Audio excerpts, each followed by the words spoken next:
আসসালামু আলাইকুম রহমতুল্লাহ।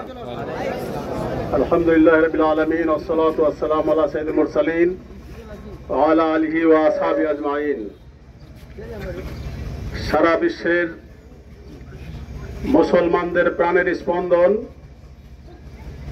সারা বিশ্বের মুসলমানদের হৃদয়ের জায়গা আল আকসা কেন্দ্রিক যে ফিলিস্তিন, সেই ফিলিস্তিনের নারী, শিশু, আবাল বৃদ্ধ বনিতাদের নির্মমভাবে হত্যাযজ্ঞের প্রতিবাদে আজকের এই বিক্ষোভ সমাবেশ।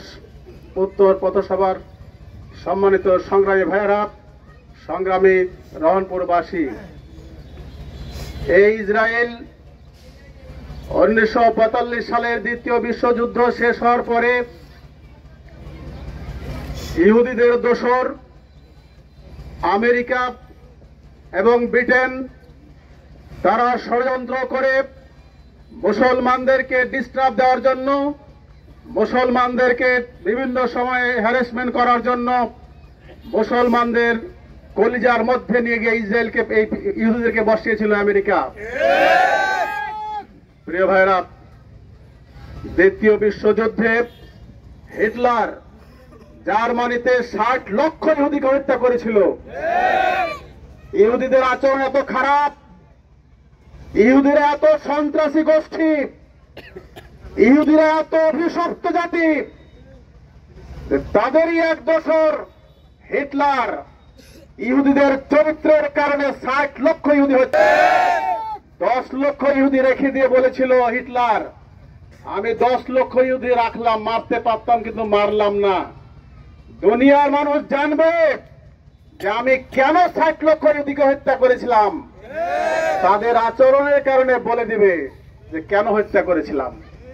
ভাইয়ের আমার, এই সেই ইহুদি আজকে 45 সালের পর থেকে শুরু করে ওইদিকে 55, এদিকে 24, প্রায় 80 বছর, 79 বছর, জন্মের পর থেকে এরা সন্ত্রাসী, জন্মের পর থেকে এরা মুসলমানদের বিরুদ্ধে লেগে আছে, জন্মের পর থেকে এরা মুসলমানদের উৎখাত করার জন্য লেগে আছে।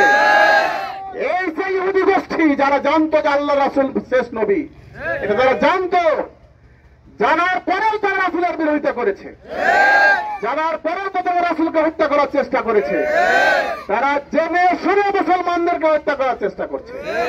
প্রিয় ভাইরা আমার, আজকে সারা দুনিয়ার মানুষ দেখছে।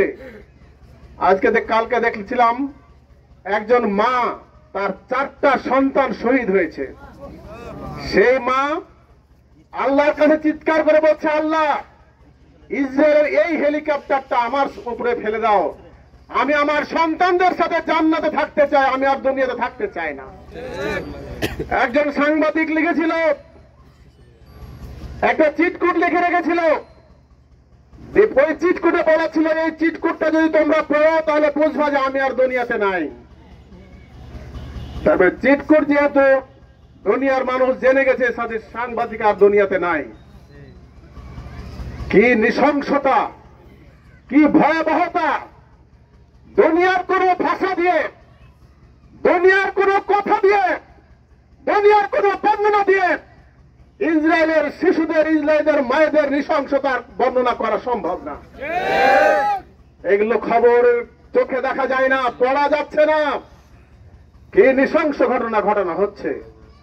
কিন্তু দুর্ভাগ্য আমাদের জাতির জন্য, মুসলমানদের দুর্ভাগ্য, ইসরায়েলের চারিদিকে যে সমস্ত মুসলিম রাষ্ট্রগুলো আছে, তারা যদি হুঙ্কার দিতে পারত